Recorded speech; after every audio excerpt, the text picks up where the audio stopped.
Okay, so before we talk to Joe Litster, there is one more thing I want to do, and you know what that is, Philip? I don't want to do this, Dwayne. You've made me nervous before we started. Yeah, I know I told you it was going to be a good one, but we're doing it anyway. We're jumping down the Oh, rabbit hole. Let's go.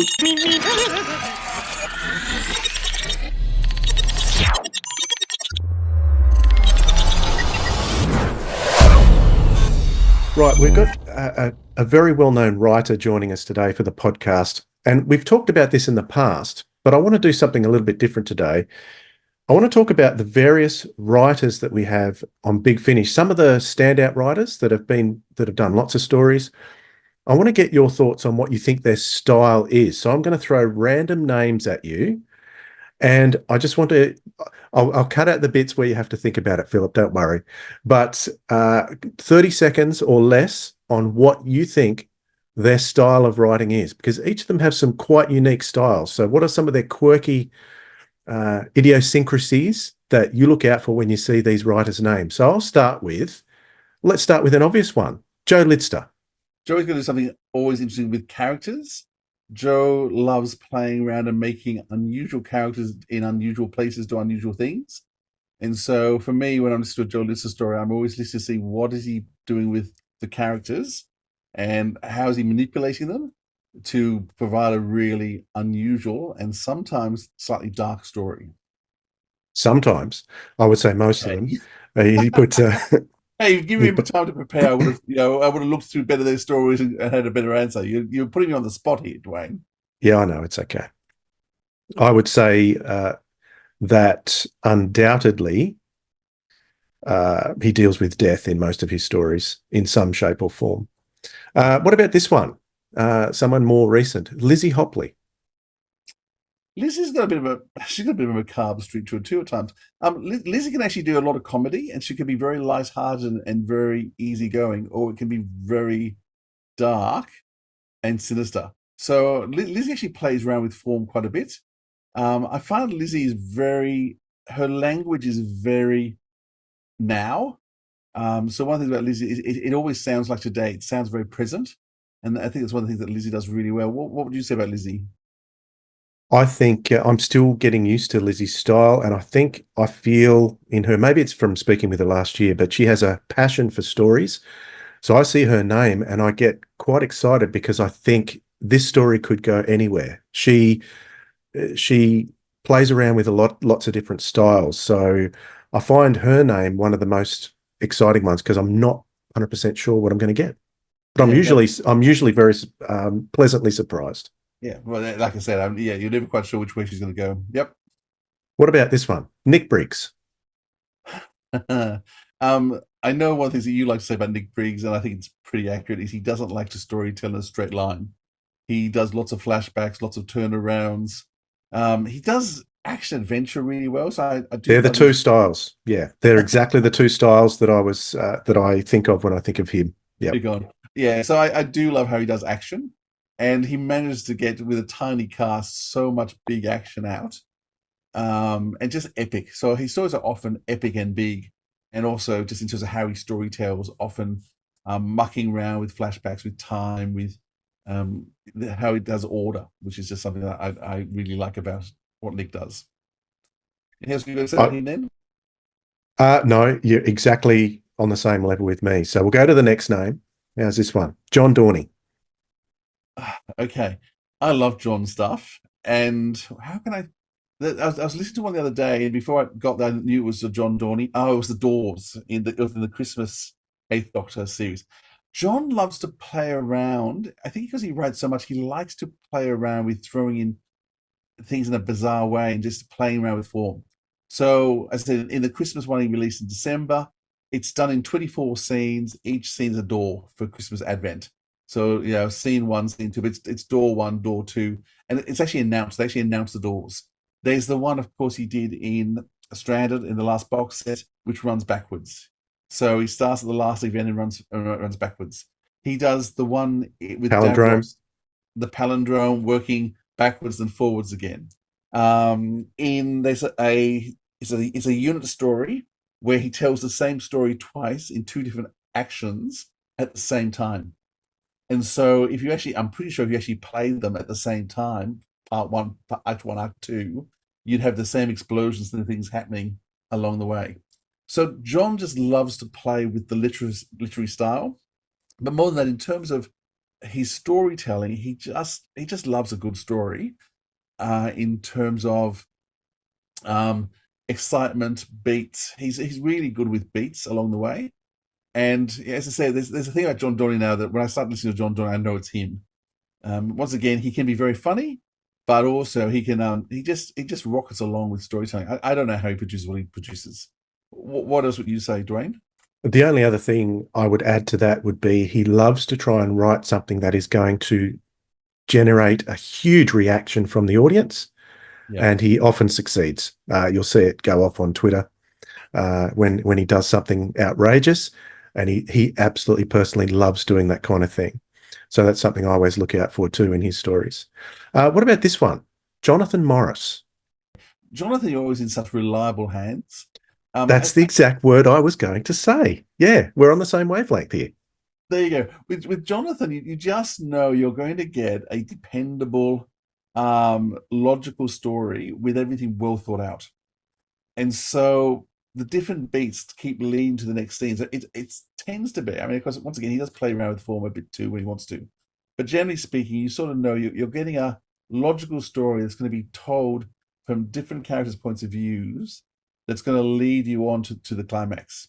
But it's always done in logical steps. And along the way, he does some lovely character work. He knows his companions and doctors really well. And so I think in terms of voices, when you hear them speak, I think there's a one with Tegan I was listening to recently, and just boy, he captures Tegan's voice so well, and Tegan, the Fifth Doctor, and their conversation with each other.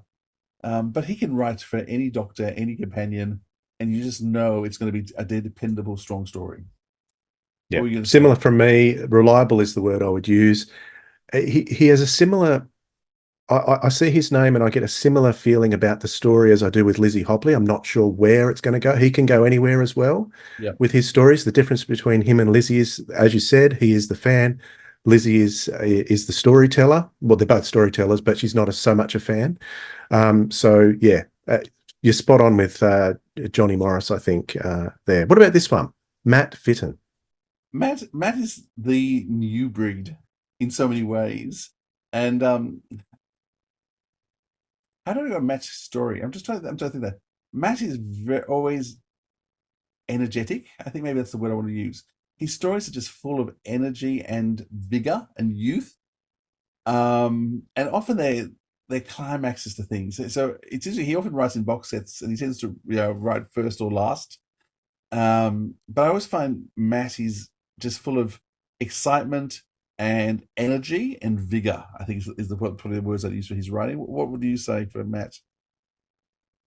I think in terms of style, you're going to get a story which could be quite complex, but when you look and it could be so complex that it sort of goes over my head. But when you look at all the little details in it, they all fit perfectly. He's a stickler for if there is a writer who likes to stick with canon, well, internally the Big Finish canon, he is the one. So he is a stickler for that kind of thing. And I think he has different series Bibles. People go to that's why he scripts at it so much, is because he knows what's going on in every sort of strand. I don't know how he does it. His memory must be so good at doing these things. But I think he also writes it all down, from what I understand people have said. So yeah, I think his attention to detail in all the storytelling that he does probably stands out to me the most. Mm. All right. There's often a twist he's writing towards the end too, which I think Yep. really well. Yeah. Yeah. What about Lisa McMullen? Okay. I'm really enjoying Lisa's stories, but you know what? I don't think I've worked out exactly where I think she's coming from all the time. Once again, a lot of I think variety. I have. I think I have. Okay, so tell me what you think about Lisa. I'll see if I agree with you. I love her stories, but I think a lot of her, when I say but, there's no but to it. It's just the fact that her stories, a lot of them come from a very personal place. I think she writes a lot of stories that are very cathartic, bases them a lot on her personal experiences. And I think that comes through in her storytelling. She does that quite a lot. almost therapeutic for her. She Um, grief and horror in there too, doesn't she? In terms of yeah, issues. Yeah. yeah.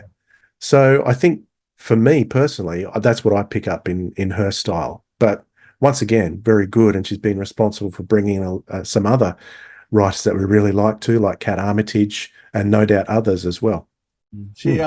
I was gonna say a lot of it feels almost autobiographical how she writes a lot of her stories. It Yes. does feel like it's coming from a really personal, close space, and they are often. Yeah. Yep. What about? Well, he doesn't write for them anymore, but he was very influential in the early days. Rob Shearman. Black.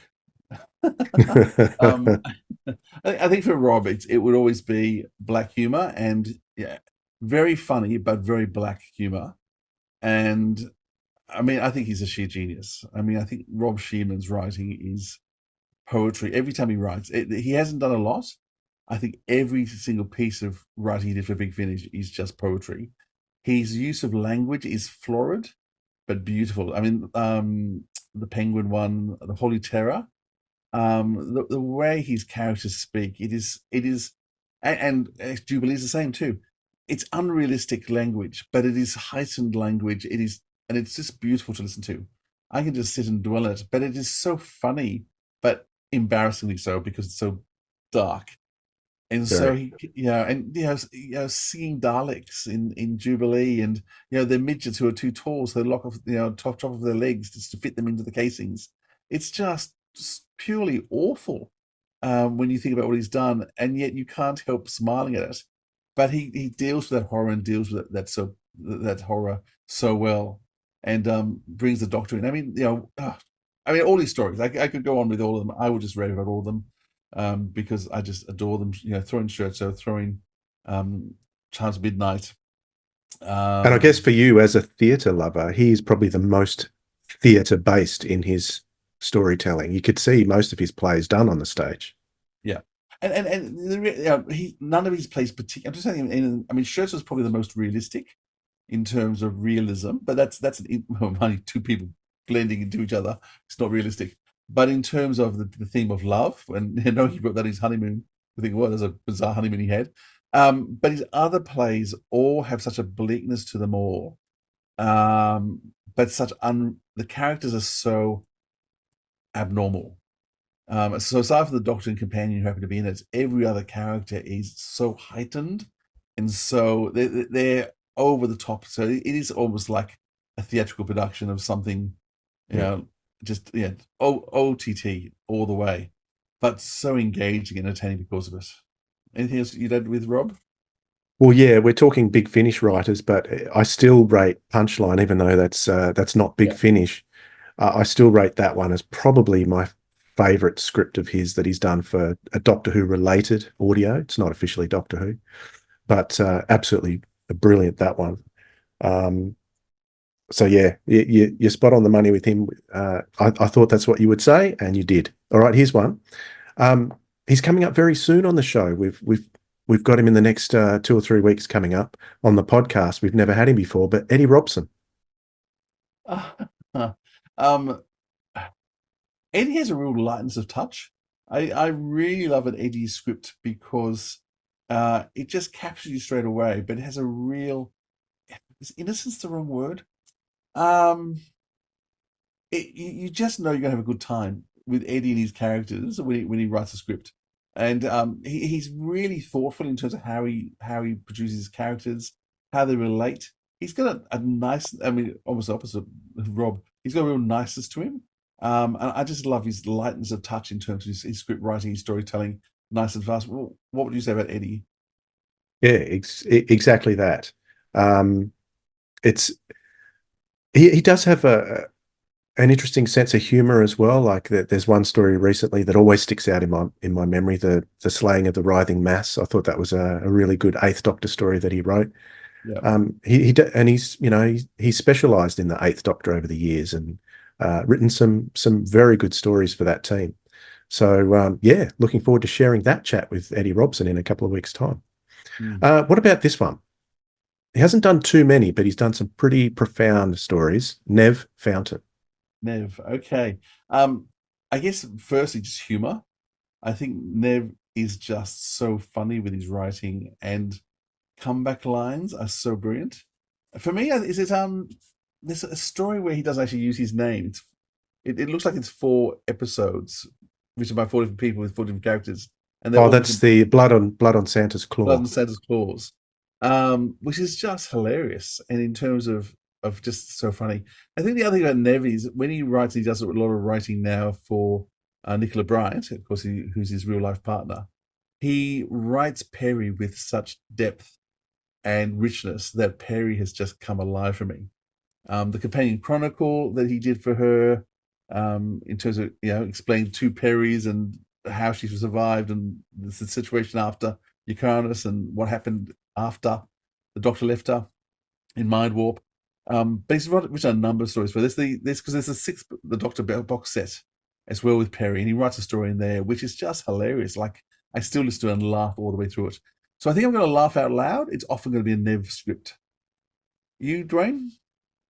Oh, absolutely. He did a lost story a couple of years ago. I think it was called the Doomsday Contract. He adapted that based on an early script, and I thought that was absolutely sensational. Nev has a way of looking at the world that's different to me, but when I look through at the world through Nev's eyes, I go, "Oh, that's so true." I wish sometimes I could look at the world through his eyes and just see how funny the place is. and Yeah. he puts that into his scripts, and I love that about his work. All right, how about this one? You're gonna like talking about this writer, James Goss. Uh, um, well, actually, I think you put the two humorous ones together. I think the other thing James, like Nev, is just a very funny writer. But he can actually pack a real punch with his humor. So, for James, for me, just Torchwood for about a year, he was writing every Torchwood story, and they were utterly brilliant and utterly different all the time. James just has a really great sense of humor, and he brings his humor out, but in different ways. So sometimes it is funny, sometimes it's dark. But I'm always going to be entertained by a James Goss script, and usually surprised by the ending. James has an ability to twist an ending in a very unusual way. So I think that'd be the other thing that would strike me about a James Goss script. What do you say about James? I agree with you. The humor is great, but he also has the ability to do something brand new and unexpected consistently, time after time after time. It's like, wow, how does this guy think of this stuff? Mm, So he's very, very talented when it comes to story creation, I think, yeah. which is a good thing, and it's probably what's been the driving force behind Torchwood for such a long time. Yeah, I'm Hmm. looking forward to his Target book coming out because he's one of the 60th anniversary specials. I forget He which did the one. giggle, didn't he? I think it might be the Gilgal who's done, yes. So Yeah. I'm looking forward to hearing that, and we're reading that and to seeing how he came out with the whole novel form as well. So we've gone through quite a few authors now. I've got one to go. And sadly, this one announced that he was finishing up with Big Finish. I'm not sure if there's any more to come or how many more there is. But he's moving on to other things. Tim Foley. Ah, see, once again, Tim's just charming. So I like Tim as a person. Tim's writing, once again, just he's so many different styles, so many different across all the different storylines he's done, and so the different programs that Big Finish put out. He's just so reliable, and I think he just writes once again character really well, and he writes the regulars really well. So I think in terms of just understanding the main characters, understanding the regular cast, he just hammers that really well every time. But always comes up with a creative story, and yeah, just a lot of fun. Yeah, he's part of that young bunch of lots of energy there. What do you say about Tim? Yeah, he has a tendency, which is a good thing, to write really intimate character pieces. Gets right into the characters, which is something I love on audio. Sometimes I struggle a bit with action and you know detailed sci-fi or something that's very canon heavy. But when you're just dealing with character, um, Tim is a master at that. But he also has a a great storytelling style as well, and manages to surprise me with most stories that he does. I mean, one of my favourite Torchwoods is the Tropical Beach Sounds and Other Relaxing Seascapes, which he wrote, which was totally experimental and a fascinating Torchwood story that was just starred Michael Palin. And if anyone hasn't heard that, you must hear that. And that sort of heavily goes into all those characters in detail intimately, so that you don't even notice that they're not there doing the play. It's Michael Palin. You'd think they're there, and that's what Tim Foley's great at. I think it's a shame that he's moving on in a way, but he's got to do other things, I guess. Yeah, keep building his career. He's only a young man. Yeah. All right. Well, that's a little list of some standout authors, I think, that I'm glad we had this chance to talk about, Philip. And you did better than you thought you would. Oh, stressful though. I'd rather have done some preparation for that, let me tell you, but that's okay. If you enjoyed what you heard in this clip from the Sirens of Audio podcast, be sure to subscribe and click that notification bell so you never miss out on another episode from us. And if you want to find out more about us, including our back catalogue of episodes, you can head over to sirensofaudio.com.